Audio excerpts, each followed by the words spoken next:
Hello everyone. How are you? I hope everyone is in a good health after so many holidays, after Karwa Chauth, after coming, wishing everyone that coming festival will be full of happiness to all of you. So today we are going to take the lesson number 13 of English grammar, and that is tenses. Okay. इससे पहले हमने पहले किया था verbs. We have done 3 form of verb, V1, V2, V3. And I said कि verb form क्या होती है that tell us about time also. तो टेंसेस भी क्या है, it tell us about a time of action कि कब कौन सा काम हुआ था, व्हेन वर्क इज डन. हर एक्शन है ना कोई काम हो रहा है, तो वो काम किस टाइम कब हुआ उसकी जानकारी हमें कहाँ से मिलती है, टेंसेस से मिलती है. अब इंग्लिश ग्रामर में there are 3 tenses, present tense, past tense, future tense. Okay. और उसके भी आगे जो प्रेजेंट टेंसेस हैं उनके भी आगे टाइप्स हैं, जैसे present tense, present continuous tense, present perfect tense. Okay. Present perfect continuous tense. Okay. तो one by one we are going to take them. Okay. तो टुडे आज का टॉपिक जो हम ले रहे हैं वो है टेंसेस, और उसमें फर्स्ट वन है प्रेजेंट टेंस. ठीक है. प्रेजेंट टेंस में जैसे मैंने बोला डिफरेंट फॉर्म्स है ना, simple present, present continuous, present perfect. Right. तो आज का जो हम ले रहे हैं वो है simple present. Okay. Simple present क्या है, इट डिनोट्स साइंटिफिक फैक्ट्स. ठीक है. जैसे जो जितने भी साइंटिफिक फैक्ट्स हैं, जैसे Newton discovered law of gravitation, ये क्या है, सिंपल प्रेजेंट टेंस है. तो जितने भी साइंटिफिक जो फैक्ट्स हैं वो हम किस चीज में डोनेट करते हैं, सिंपल प्रेजेंट में. ठीक है. क्योंकि उसका क्या है, that is irrespective of any tense. ठीक है. उसको हम पास्ट में नहीं बताएंगे कि न्यूटन डिस्कवर्ड ग्रेविटेशनल लॉ. ठीक है. या Newton will be discovering gravitational law of gravitation, ऐसा नहीं होता ना. तो वो एक साइंटिफिक फैक्ट्स है जिसको हम हमेशा किस में डोनेट करते हैं, सिंपल प्रेजेंट में करते हैं. ठीक है. उसी तरह यूनिवर्सल फैक्ट है, sun rises in the east, earth revolves around earth revolves around the sun. अब ये ऐसा तो नहीं है हम इसको प्रेजेंट में बोलेंगे, फिर पास्ट में बोलेंगे, फिर फ्यूचर में बोलेंगे, ऐसा नहीं होगा. ये एक यूनिवर्सल फैक्ट है which will not be change, और ये हमेशा कौन से टेंस में होगा, सिंपल प्रेजेंट टेंस में होगा. ठीक है. और उसके अलावा सिंपल प्रेजेंट टेंस हम किसके लिए यूज कर रहे हैं, जैसे work done on daily basis. कुछ काम ऐसे होते हैं डेली बेसिस पे होते हैं और उनको मतलब जैसे आई टीच मैं बोल रही हूँ. ठीक है. तो एक फैक्ट है, एक डेली रूटीन का काम है, तो हम उसको प्रेजेंट फ्यूचर वगैरह में चेंज करेंगे, उसको भी हम किसमें, सिंपल प्रेजेंट टेंस में ही बता देंगे. ठीक है. तो सिंपल प्रेजेंट टेंस क्या है, विद डोनेट साइंटिफिक फैक्ट्स. याद रखना क्योंकि यूनिवर्सल फैक्ट्स, क्योंकि डायरेक्ट इनडायरेक्ट में जाके काम आएगा. राइट. तो ये साइंटिफिक फैक्ट्स, यूनिवर्सल फैक्ट्स और work done on daily basis के लिए यूज होता है कौन सा tense, simple present tense. Right. अब इससे पहले हम एक चीज टॉपिक और कर चुके हैं, that is your sentences. Sentences में किया था ना, उसमें हमने क्या किया था, असर्टिव सेंटेंस है. सेंटेंसेस के टाइप्स किए थे, assertive sentence, negative sentence, interrogative sentence, interrogative negative sentence. Okay. ये 4 तरह के सेंटेंसेस जो हैं उस पर मैं आपको टेंस जो है वो करके, मतलब उसके जो रूल है या आप कैसे उस सेंटेंस बनाएंगे वो बता दी हूँ. ठीक है. तो असर्टिव सेंटेंस का क्या इसमें है हमारे पास, सब्जेक्ट प्लस वर्ब. ठीक है. Verb first form of verb. ठीक है. अभी लास्ट वीडियो में हमने किया था V1, V2, V3, first base form of verb, फिर सेकंड फॉर्म ऑफ वर्ब, फिर थर्ड फॉर्म ऑफ वर्ब या पास्ट पार्टिसिपल. ओके. तो this is that base form of verb. Base form भी बोलते हैं इसको. राइट. और V1 भी है. ठीक है. तो यहाँ क्या है, subject plus V1 plus SES plus object. Okay. For example she, क्या होगा अब हमारे पास, फर्स्ट फॉर्म ऑफ वर्ब क्या, राइट अ लेटर. ठीक है. शी क्या है, सब्जेक्ट है, अ लेटर क्या है, ऑब्जेक्ट है, और राइट क्या है, वर्ब का फर्स्ट फॉर्म ऑफ वर्ब है ना, राइट, रोट, रिटन किया था. ये मैंने बोला था कि इसको लर्न करते हैं छोटे छोटे बच्चे जो होते हैं, छोटे मतलब यंगर क्लासेस में हम क्या करवाते हैं, लर्न करते हैं ये बच्चे. और हमने उसको भी देखा था, मैंने आपको कुछ रूल्स बताया था कि एस या ES ऐड होगा तो फॉर्म बनेगा उसका. तो she write a letter. Now this is right और रॉन्ग, ये सेंटेंस जो है रॉन्ग है. क्यों, क्योंकि यहाँ अब हमें एक चीज और देखनी है स्ट्रक्चर में। मैंने क्या लिखा है, verb, first form of verb plus S और ई एस, राइट, दो चीजें लिखी ना, एस स्लैश ई एस लिखा है मैंने।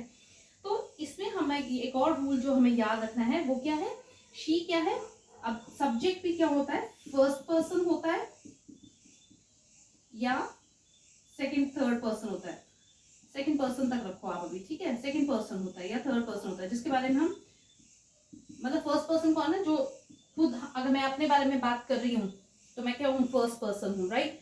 अगर मैं किसी और के बारे में बात कर रही हूँ, शी, ही, इट, चाइल्ड, है ना, तो वो क्या है, सेकंड पर्सन है, ही, शी, इट जो है। और वैसे ही अगर हम किसी और के बारे में बात करें तो थर्ड पर्सन में भी जाता है, ठीक है। तो यहाँ पे हम subject plus verb plus S E S plus object के साथ एक और चीज जो हमें याद रखनी है या ध्यान रखना है, तो वो है कि सब्जेक्ट जो है वो फर्स्ट पर्सन है या सेकंड पर्सन है, ओके।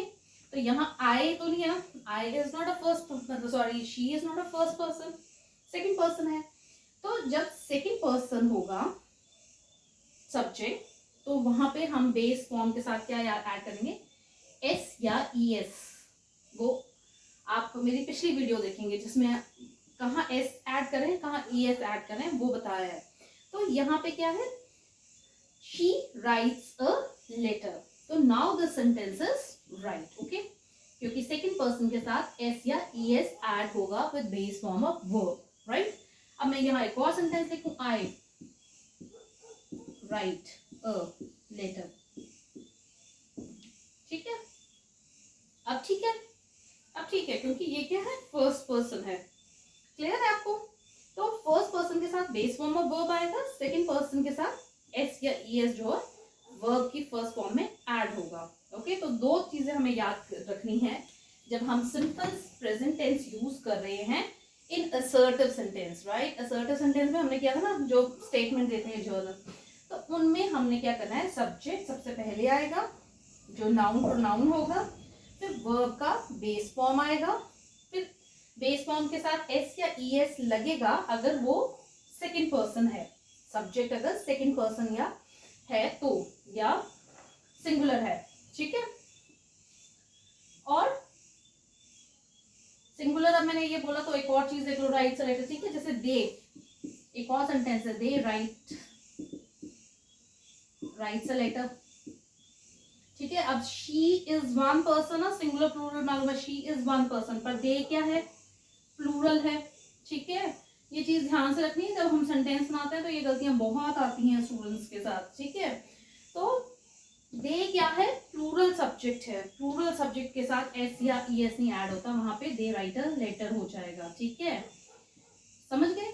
मतलब अगर सेकंड पर्सन है और वो सिंगुलर है तो एस या ई एस ऐड होगा वर्ब के साथ, अगर वो फर्स्ट पर्सन है तो वो बेस फॉर्म ऑफ वर्ब लेगा, और अगर वो प्लूरल है तो then again base form of verb लेगा, ठीक है।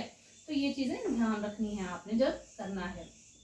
तो ये हो गया हमारा असर्टिव सेंटेंस। अब सेकंड टाइप ऑफ सेंटेंस जो होते हैं हमारे पास, वो आते हैं नेगेटिव सेंटेंसेस, होते हैं ना, नहीं वाले जो सेंटेंस होते हैं, नहीं कर रहे हैं, तो उसमें स्ट्रक्चर क्या बनेगा, subject plus does not, do not, plus verb, first form of verb S E S plus object. Same sentence को मैं ले लूंगी, जैसे क्या है, she does not writes a letter. अब मुझे बताइए राइट है कि रॉन्ग है। Again this is wrong, okay. क्यों, क्योंकि डज नॉट लगा है तो यहाँ पे एस या ई एस नहीं लगेगा, she does not write a letter, this is the right one. तो जब डज नॉट लग गया है तो राइट का फर्स्ट फॉर्म ऑफ वर्ब आएगा, ओके। और फिर उसी तरह आई के साथ क्या आएगा, फर्स्ट पर्सन है ना, first person singular, I do not write a letter, ठीक है। उसी तरह they do not write a letter, they don't write a letter. Do not बोल रहे हैं फॉर्मल इंग्लिश में, हम एक और कंट्रैक्शन या शॉर्ट फॉर्म भी यूज करते हैं, जैसे they don't write a letter, ठीक है। पर अगर ब्रिटिश इंग्लिश में अगर आप यूज करें, फॉर्मल इंग्लिश यूज कर रहे हैं, तो आपने कंट्रैक्शन यूज नहीं करनी है, स्पेशली। और जब आप एग्जाम्स, चाहे कॉम्पिटिटिव है चाहे स्कूल के हैं, सब्जेक्टिव को मतलब आप जब एग्जाम अटेम्प्ट कर रहे हैं तो शॉर्ट फॉर्म ऑफ नहीं यूज करनी है, राइट द फुल थिंग, ठीक है। समरी में सिर्फ कंट्रैक्शंस यूज होती है जब हम एक क्वेश्चन आता है समराइज द पैसेज, बाकी जगह आपने try to write the full thing, क्योंकि फॉर्मल इंग्लिश है वो हमारी, ठीक है। अब थर्ड जो है इंटेरोगेटिव सेंटेंस है। अब यहाँ इंटेरोगेटिव सेंटेंस बनाने में क्या आएगा हमारे पास, हम सबसे पहले इंटेरोगेटिव वर्ब ले लेंगे, डू और डज पहले आ जाएगा, फिर सब्जेक्ट आएगा, फिर verb first form of verb आएगा, फिर एस आएगा, फिर ऑब्जेक्ट आएगा, ठीक है। तो क्या चेंज हो जाएगा, डज, ठीक है। अब यहाँ पे एक और चीज ध्यान रखनी है, नॉट नहीं लगाएंगे, ठीक है। डज के बाद आएगा सब्जेक्ट, डज शी, फिर आएगा negative word not write a letter, ठीक है। यहाँ पे भी अब ध्यान रखिए, राइट्स नहीं हो गया है, राइट हो गया क्योंकि डज यूज हो रहा है, ठीक है। तो does she not writes a letter, ये गलत हो जाएगा सेंटेंस, ठीक है।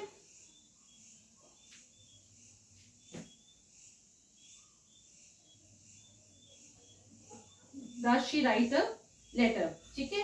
उसी तरह do I write a letter, do they write a letter, okay.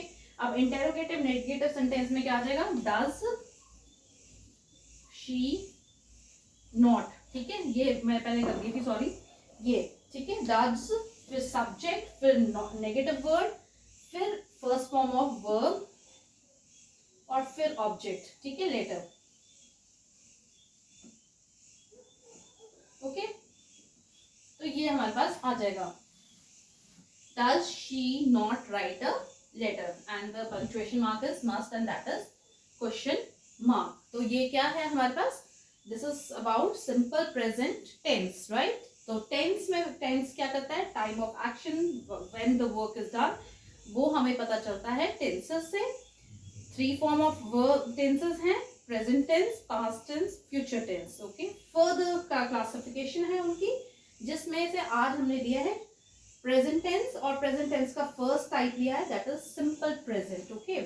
तो सिंपल प्रेजेंट में जितने भी साइंटिफिक फैक्ट्स हैं, यूनिवर्सल फैक्ट्स हैं, और जो हम डे टू डे में डेली रूटीन में जो काम करते हैं उनको जब हमने बताना है तो हम सिंपल प्रेजेंट टेंस यूज करते हैं। और ये 4 टाइप ऑफ सेंटेंसेस हमने किए थे, उसके स्ट्रक्चर्स हैं, ठीक है। तो इनको आपने ध्यान से देखना है। टेंसेस जो है बहुत इंपॉर्टेंट है। जब हम बोलते हैं ग्रामेटिकल मिस्टेक होगी, तो मोस्टली टीचर्स जो है वो इसी चीज़ को पॉइंट आउट कर रहे हैं कि टेंसेस गलत हैं। जैसे एस और ई एस का यूज़ है, डज और डू का यूज़ है, ओके।